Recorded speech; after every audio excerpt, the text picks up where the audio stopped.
Hello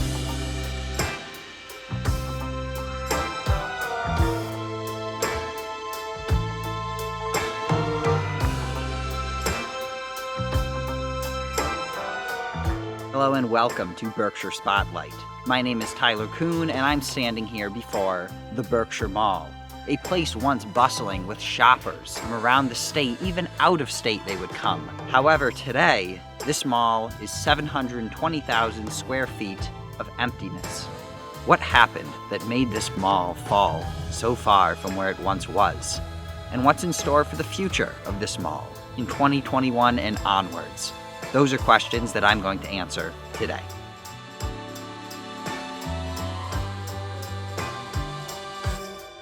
The story of the Berkshire Mall begins in 1988 with a company known as Pyramid Management Group. Pyramid had already opened the Crossgates and Aviation Mall by the time they got around to this Lanesboro location. The Berkshire Mall opened like most malls with a diverse and well-respected offering of businesses to visit. Ames, JCPenney, Sears, Macy's, Best Buy, Famous Labels, Target, and Old Navy are just a few of the major ones. There was also, of course, a food court as well as a Regal cinema. Located in Lanesboro, the mall was the go-to spot for weekend shoppers from across Massachusetts and New York, as well as a frequent trip for locals and hangout spots for teens in the area. For the sake of this video, I'm going to massively oversimplify and say that the 90s and 2000s were an overall good time for malls in America.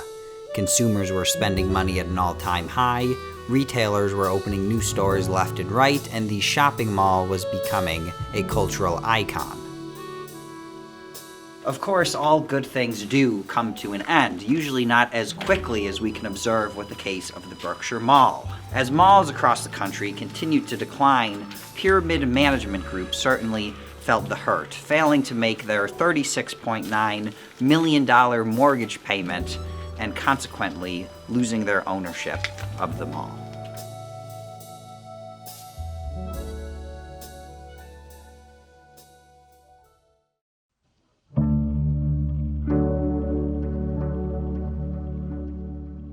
Between the years 2010 and 2015, we can observe the fastest change in shopping habits that the American consumer has ever undergone, and I think we all know the cause of that. Malls and retailers across the nation saw massive drops in revenue.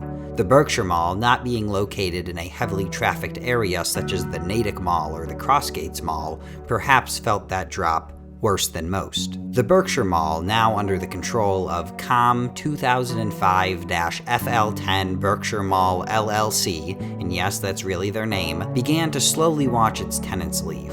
In the fall of 2015, Best Buy left, citing poor sales. A few months later, in 2016, Macy's leaves, citing poor sales. And in the summer of 2016, JCPenney left, citing, you guessed it, poor sales. While these major businesses were the ones that made headlines, all of the smaller businesses were following in suit, departing one by one, leaving depressing, vacant spaces behind. It would then come as no surprise that the mall would once again change ownership. Once with a near $40 million mortgage, the mall sold for a comparably measly $3.5 million in 2016 to a New York-based buyer claiming to specialize in the revitalization of malls.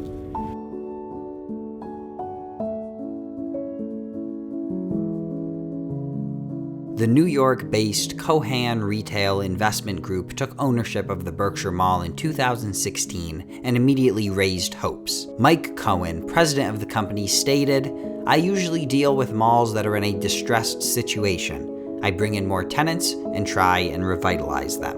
As of 2016, Cohan Retail Investment Group owned 16 shopping complexes and, according to the reporting of the Berkshire Eagle, has a mixed record in successful revitalizations. Over the next few years, not much happened with the Berkshire Mall. The number of visitors decreased even more than it already had. Electricity went on and off in a strange series of events, and for a brief period, the Berkshire Mall Emporium was opened in what we can assume was a revitalization attempt. Things were getting worse. You are currently unable to step foot into the Berkshire Mall because on May 28, 2019, it closed its doors, ending a chapter in its life, possibly forever. Currently, there are 2 businesses still operating on the site of the Berkshire Mall. Target, which through my own eyes looks to be doing all right, and the Regal Cinema, which through my own eyes looks to be on the brink of death. These 2 businesses own their own spaces, which is why they're still in business. They don't technically have an affiliation with the mall. The rest of the mall feels frozen in time in a way. There's still signs up, the parking lots are largely maintained, and the building itself looks to be in fine shape. I assume that it was built with the intention of lasting much longer than the 31 years that it did. The only thing we can say with certainty is that the future of the Berkshire Mall will not be as a mall. At this time, there is nothing officially in the works, only rumors, ideas, and references to projects that other forgotten malls have undergone. We are long past the day when people will drive out here for a Macy's, for a Best Buy, for maybe a movie theater even. Perhaps, though, they'd come for something more, something new, something exciting, like the Berkshire Mall was in 1988. My name is Tyler Kuhn. This has been Berkshire Spotlight. Thanks for watching.